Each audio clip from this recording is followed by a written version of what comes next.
بسم الله الرحمن الرحیم. إن الحمد نحمده ونستعينه ونستغفره ونؤمن به ونتوكل عليه ونعوذ بالله من شرور أنفسنا ومن سيئات أعمالنا. من يهده الله فلا مضل له ومن يضلله فلا هادي له. نشهد أن لا إله إلا الله ونشهد أن محمدا عبده ورسوله. أما بعد، السلام علیکم و رحمت الله و برکاته. السلام علیکم جامعه مسلمانان. اولا حمد و ثنا مر خداوند را، بعد از آن درودی به عدد مر محمد مصطفی صلی الله علیه و سلم را، بعد از آن رحمت خداوندی به پایان باد بر امامان، خصوصا امام اعظم صوفی و کوفی و رحمت الله علیه. محترم جماعت، پیغمبری بزرگوار ما و شما، پیغمبر نازنین محمد صلی الله علیه و سلم، در وقت سحرخیزی انشاءالله در حق امتاش تا دور قیامت دعا کرده هستند. رسول الله صلی الله علیه و سلم اللهم بارک لامتی فی بکورها.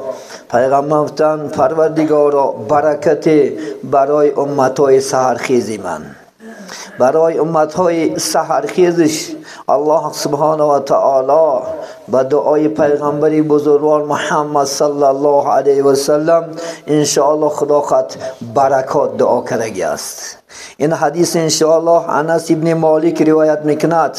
قال رسول الله صلی الله علیه و سلم من صلى الغداة في جماعة ثم قعد يذكر الله حتى يطلع الشمس ثم صلى ركعتين كانت له كأجر حجة وعمرة. قال رسول الله صلی الله علیه و سلم تامة رواه الترمذی. حضرت امام ترمذی رحمت الله علیه محدث روایت میکنن. این انس ابن مالک روایت کرد، گفتن کسی که خدا خواهد خونه نماز بامداده، بعد نماز بامداد خوندن انشاءالله اگر یگان کار خواننده یگان تشکیلات نکار نکنه و وقتی که داره تا برمدن آفتاب در مسجد بشینه، سبحان الله الحمدلله الله اکبر لا اله الا الله، پیغمبر نازنین در صلوات فرسونه گفتند.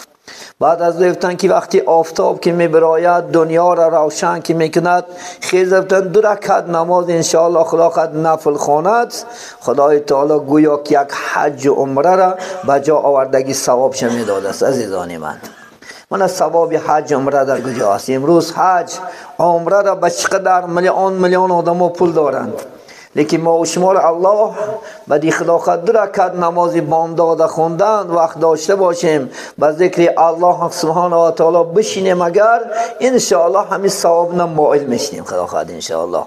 برای این پیامبر بزرگوار برای سحرخیزات دعا کرده می سحرخیزتن که انشاءالله حمد انشاءالله خدا خواهد چیکار کن حرکت که خدا خواهد انشاءالله. وقتی که صبح میدمد خواب برای مسلمان ها حرام است تا برمدن آفتاب انشاءالله همه باید که عائله پدیام شود.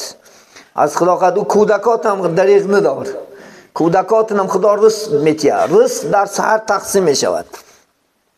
اگر از رزق ماندی همون روز از رزق ماندم گو. رزق سلامتی فرشته میارن. عینا در صبح خدا خواهد دمید انشاءالله چیکار کن؟ حمد خیز تیاری به نماز، زنها مسجدش خانه، در خانه انشاءالله شده چیکار کند؟ البته ذکر الله کند. البته نماز سنت چه خانه تا فرض خواندنش 100 مراتب با پیغمبر نازنین صلوات گوید، 100 مراتب لا اله الا الله گوید، 100 مراتب استغفار گوید و یان پگه امید خدا خود رحمت خدا دارند و فرزندکارم به خواندن قرآن و ذکر الله انشاءالله مشغول شوند. انشاءالله سعادت همون خاندان در چی از ذکر است انشاءالله خدا خود. حتی میدانی خدا خود حتی تمامی موجودات دنیا در ذکر هستند. شاعر میگه دانی میگه سفید دمی خروزی سحری چرا هر لحظه میکند نوحگری. میدانی همین خروزم همین سحر کشید خدا خواهد چیکار میکند؟ فریاد کردن میگیره و سبحان الله میگد، الحمدلله میگد. پیامبر گفتن که ولا تسوبوا دیکا فانه یوقظ للصلاه. شما گفتن خروس حقارت نکنی، خروس شما را برای نماز بیدار میکند، برای عبادت شما را بیدار میکند. ببینید خانه که خروس داره شیطان نمیشید است. خروس کنین خانه اون یکته ان شاء الله خدا خواهد. پیامبر گفتن که اگر شما بانگ خر و بانگ سگ میشنوین اینا شیطان هم میبینن. گفتن شما از الله بعدی جین ها پناه طلبین. گفتن خروس گفتن بیدار میکند شما را چی؟ ان شاء الله خدا خواهد بچی به طاعت عبادت. حقارت نکنه خدا خواهد. گر همه دوامش نآمد، یعنی خروس دایم برای بیدار خوابی ما و شما چیکار میکنه؟ از خدمت میکنه ان شاء الله خدا خواهد. برای همین سحر خیستن، سحر ان شاء الله خدا خواهد فیضش برکاتش که پیغمبری بزرگ دعا کرد، همین دعا ده همه به سزا شود. اللهم بارک لامتی فی بکورها. این دعا تا قیامت خدا خواهد برای امتای محمدی صلی الله علیه و سلم ان شاء الله خدا خواهد ادامه میکند. ما وعده کرده بودیم درباره خویش و تبار برادرای اهل اسلام ان شاء الله خدا خواهد. خویش و تباری هم خدا در قرآن عظیم و شان شما میتونین در سوره محمد آیت 26 22 23 مراجعت کن.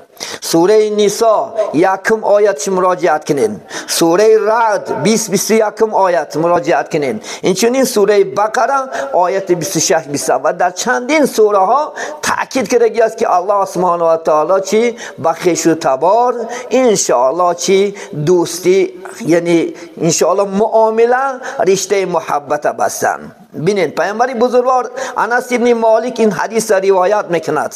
گفتن قال رسول الله صلی الله علیه وسلم من احب ان یبسط له فی رزقه و یمسنا له فی اثره فلیسیل رحمه.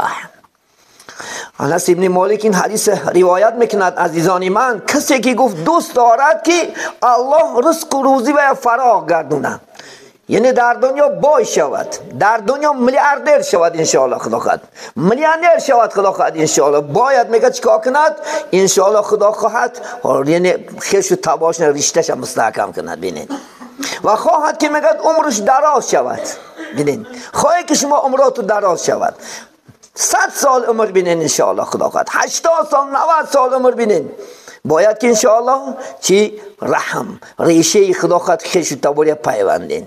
ایلا برعکس میشود. کسی که میدانه ریشه خویش تباری از چی است، یعنی عمه، خاله، جیانا، تاغا، عمک، اچه، مادر، پدر، همش چی است؟ خویش و تباری حساب میشود.